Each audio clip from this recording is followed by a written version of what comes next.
between mothers and their children usually develops more naturally. And that's by virtue of their role of being primary caregivers and nurturers. Fathers, on the other hand, especially in the African context, have a little more difficulty finding their role, especially in the early years of a child's life. This is because in the African context, fathers' roles are defined more in economic terms, not being domestically involved. It's about being a provider, a breadwinner, about being a disciplinarian, about being someone who is a principal decision maker in a family. Over the next couple of years, my dad's relationship between me and my dad flourished into becoming a full-blown friendship. That was not typical, especially in those days, of fathers and their sons. It was a more authoritarian type of arrangement that we were used to, where the father gives the instructions, the children follow. Ours was more of a friendship, and over the years it became based on mutual respect. We spent a lot of long hours interacting with him. We used to laugh. In fact, there are times we'd laugh and give each other high fives, and people would wonder whether this is a father and son or some two friends who are interacting. In the year 2016, my dad developed progressive difficulty in swallowing. And as a doctor, of course, I knew what the possibilities were, and at his age he was 74 at the time. Certain tests were done, and I could be able to see, and once I was shown the film, I looked at it, and the blood drained from my face because it looked like esophageal cancer. Of course, being the doctor in the family, I had the duty of being able to put all the other family members up to speed in terms of what I thought this could be. I remember avoiding the C word. Not that they were not thinking it, but I remember saying there was a growth, which we were going to find out what it was. So eventually we went to Nairobi and we had an endoscopy and biopsy, and it did confirm that he had cancer of the esophagus. In June of 2016, we left and went to Chennai, India. And I remember landing in Chennai at 2 a.m., and by the next morning we hit the ground running. We started seeing doctors, getting tests, and at that point we made a decision that he was going to have surgery done. But I remember clearly the surgeon didn't seem to order the PET CT scan. And I remember thinking, I asked him, I thought you'd have ordered this PET CT scan because of ABC. And he kind of brushed it aside and said, you know what, that will be done later, not now. And I made the difficult decision to be a son and a relative and stop being a doctor for my father. So I said, okay, I concurred with him, and we left it at that. So then came the day when we were supposed to have the surgery. And of course, I was a bundle of nerves on that day. Much as people feel I'm always calm, I was a bundle of nerves, but not outwardly. So we went into hospital early morning, and I remember having a discussion with the surgeon, and he also knew I was anxious, and he told me he'll give me a call the moment surgery commences, and the moment they finish, he'll give me a call as well. So surgery was estimated to last 4 to 5 hours. So once he told me surgery had commenced, we made the decision to go back to the hotel because we didn't want to hang around hospital corridors. And we wanted to distract ourselves from the reality that we were facing on that day. So I remember being in the hotel, and after 2 hours or so, the phone rang. And I looked, and it was the doctor calling. And 2 hours was too soon for successful surgery to have been done. So it was a question of what the bad news was, not whether it was good or bad news. So I remember answering the phone call, and I don't remember what he said in the first minute or so. All I remember is at some point he said, my dad is in recovery. And for me, I latched onto that and said, okay, at least he's alive. Then I told him, hold on and tell me, what did you say? So he told me they went into surgery, and when they started resecting, removing the tumor in the esophagus where it was, they found that it was tethered to the covering of his heart. So they couldn't proceed, because it meant either remove the tumor in part, which would not serve the purpose, or remove it with the covering of the heart, and of course that also had other complications. So they decided to abort surgery and not proceed. And I felt extremely guilty, because I said, that PET CT scan we didn't do would have told us that this tumor had spread to the covering of his heart, and we would either have gone in knowing that we were going to deal with that eventuality, or would have opted not to operate at that stage. So nonetheless, that was the news. Now the next priority became I had to get to hospital as fast as possible and bring the news to my dad in person. So we rushed to the hospital, and he was in intensive care, so we could only go in one at a time. So the family decided I would go in first. So I went in, and my dad was not yet awake, fortunately. And once he came to, he's the one who spoke first. And he recognized me and told me, "Timothy, thank God it's done." And I remember summing up all the energy I could. And I told him, "Baba, no, it's not done."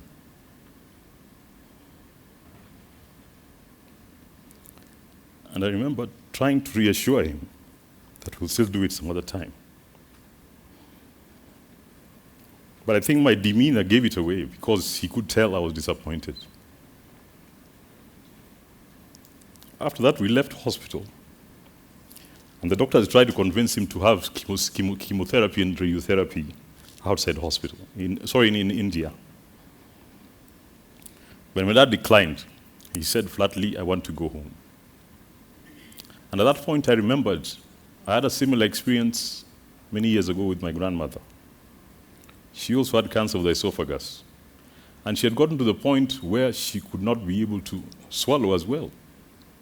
And she was in hospital. And one night I got a call, and I was told by the nurses that her IV had dislodged. And she had said, "It's only my grandson who can fix this," as if I had some special skills. But this is the same grandmother who had prayed incessantly for one of her grandchildren to be a doctor. So I said, "I'll gladly oblige." I left my home where we were staying at 2 a.m., and I went to hospital. And I fixed the IV, and I tried to secure it a little better so that it doesn't dislodge. And I went back home. 2 hours later, I got another call. They told me the IV is out again, so you need to come back. So I came back, and I fixed it again. But I was a bit suspicious. I was like, there's something going on here. But anyway, I fixed it and went back home. And the next morning again, I was called and told, in fact, it was dislodged earlier, but we didn't want to call you again, but you need to fix it. So I said, let me have an honest discussion with my grandmother at this point. The relationship was so interesting. I never called my grandmother by what people would say grandmother. I called her by her name. So I told her, "Trufosa, what's going on?"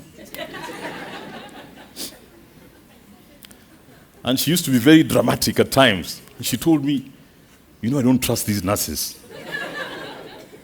They have been known to leave needles in people's veins when they don't like you. And I'm not going out like that." So I told her, "That's not true. Nobody can do that. Just tell me, what is it? What is your concern?" And she told me, "I want to go home.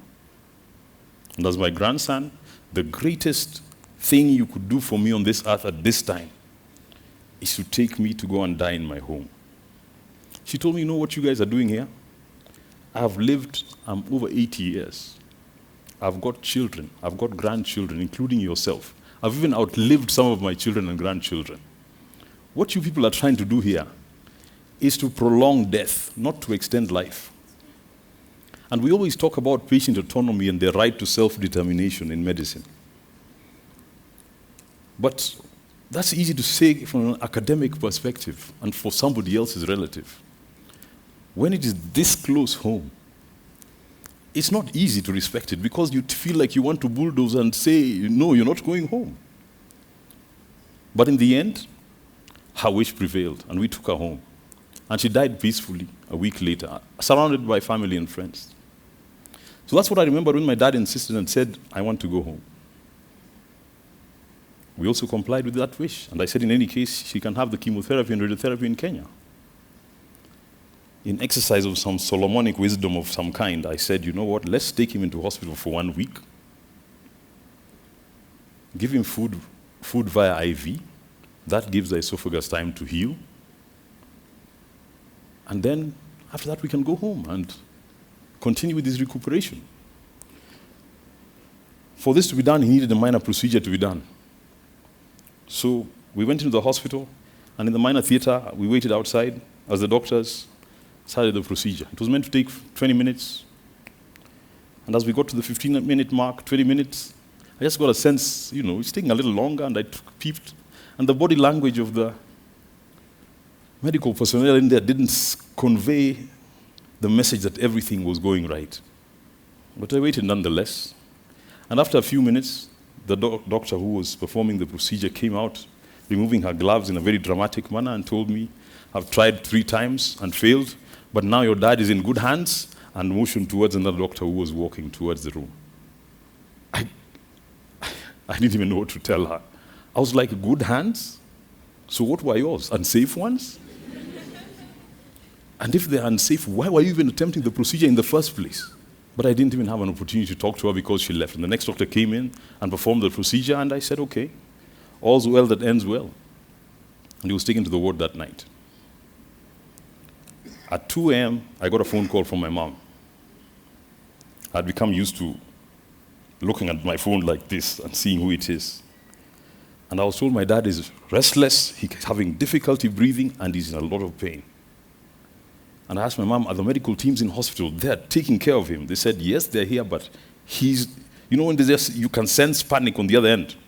I said, this is a time when I rushed to hospital. Fortunately, I was living close by. And I found my dad and what had happened is he had actually gotten a complication from that same procedure that was attempted earlier, and something had punctured his lung, and now he was having difficulty breathing, so we ended up in ICU.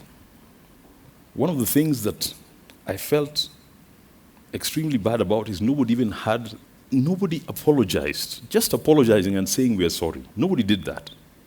Because now a simple procedure we were supposed to do, and incur a bill of possibly 300,000 shillings because we exhausted all our insurance, we ended up with a bill of 3-4 million shillings. But more importantly, after that incident at Nairobi Hospital, I think I saw my dad slipping into depression. I think he started giving up. A month or 2 later, I was called again when I was in Nairobi. My dad was severely ill. 2 a.m. seems to be the favorite time for phone calls relating to my dad's illness. So I talked to my mom, and I could hear on the other end of the phone, I could hear him groaning in pain, and I said, Baba is now suffering. So I made a decision he wasn't even stable enough to travel by road, so he was flown to Nairobi, and he had to come the next morning. And when we received him at the hospital, he was barely responsive, and I got that eerie feeling that, wow, this looks like the beginning of the end now. The lady doctor, after she'd examined him in the emergency room, came out and again asked me, so how far do you want to go with this? Such callousness. I looked and I asked, what did you just ask me? Did I fly my dad from Nakuru overnight for you to come and ask me whether you really need to treat him or not? I said, you do whatever it takes. You do whatever it takes. And after that, he was taken into intensive care, and the next morning again, I got summoned by the medical team, and his kidneys are now shut down. And I realized I have to be very clear to these people in terms of what we want here. Because, your doctors are people you go to when you're in trouble. You can't have somebody who is half-hearted about their efforts and wondering, is this really worth it or not? That's not the kind of doctor I want. So I told them, in the absence of somebody telling me that my dad has fully lost the capacity to breathe on his own or capacity for consciousness, you do whatever it takes to keep him alive, keep him healthy. So they did the dialysis and did all the other things that were required.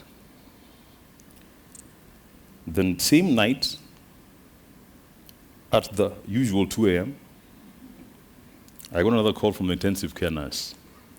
And this time she told me my dad had suffered a cardiac arrest. But they had resuscitated him, but he was stable but still critically ill. At that point in time, now the words of my grandmother rang in my head, and I said, are we really prolonging life here or prolonging death? So we went to the hospital the next day, And after the discussion with the cardiologist in the family, we made a decision to sign do not resuscitate orders. It was the right thing to do. But that is not to say that it was easy. When it came to signing that document, I even didn't have the manual dexterity to be able to append my signature to that document. It felt like I was signing a death sentence for my father. But we did anyway. And after that, now we commenced the wait for what we feared, but we knew was inevitable. So that afternoon, we had a pastor who was also a family friend, and he came and we held hands and prayed around my father. And I remember my mom at that point saying she had set him free from all the pain and suffering. And she said she had let him go. And 2 hours later, I think we were called and we told my dad's heart had stopped beating. And so he had passed away. I remember feeling a deep sense of loss. But that's not to say I was really grieving, because I'd been grieving for the entire period. And I knew the time had come. But one thing that I know is in terms of looking back, all the values my dad instilled in me, all the things he taught me, from being the caregiver and performing all those roles that fathers perform. And again, I did that in turn for him. And in terms of preparing me for adversity, for tragedy, and for failure. Because at some point, I felt I failed him in terms of not being able to keep him alive. But interestingly, he didn't just prepare me for life. He actually prepared me for life without him. And for that, I'm eternally grateful. Thank you.